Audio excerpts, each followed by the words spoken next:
Ruger claims bank discrimination. Let's go ahead and talk about it.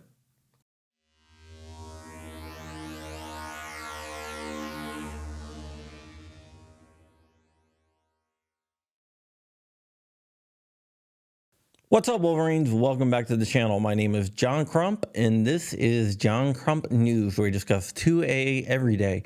If you can go ahead and sub to the channel, it really helps with engagement, and engagement is key to beating the algorithm. Today, we are sponsored by our friends, yes, the one, the only Gideon Optics. Gideon Optics makes some of the best optics at an affordable price. So why spend money on an optic where you can get a cheaper optic that is just as good?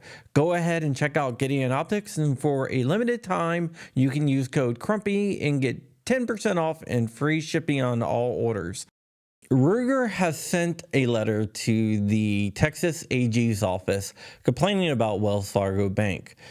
Texas has something called the FIND Act. The FIND Act is to stop discrimination against firearms manufacturers and gun shops by banks that will pull their lines of credit and close their accounts because they deal in firearms.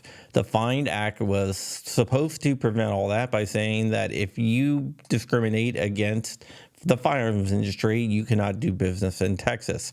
Wells Fargo was investigated by Attorney General Ken Paxton's office, and the AG's office said that they could not find any information to show that Wells Fargo discriminated against the firearms industry.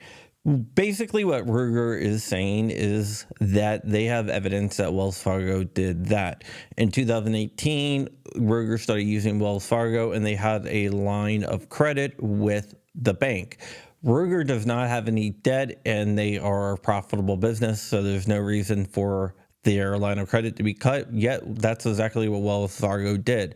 And the reason why they did it, in Wells Fargo's words, is for reputational and headline risk. What does that mean? It means because Ruger is a member of the firearms industry that they are cutting ties with them.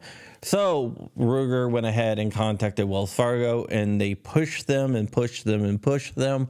And what Wells Fargo said is they were concerned because Ruger sold what Ruger's called sporting rifles and what the anti-gunners call assault weapons, scary black guns.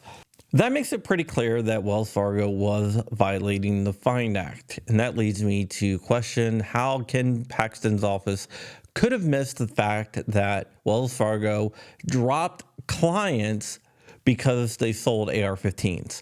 That just doesn't make any sense to me. So did the AG's office overlook this by accident, or was this a deliberate attempt to not look at it and not put into effect the FIND Act? Is the FIND Act all smoke and mirrors and they're just never going to use it? That's a question that you're going to have to ask the AG of Texas.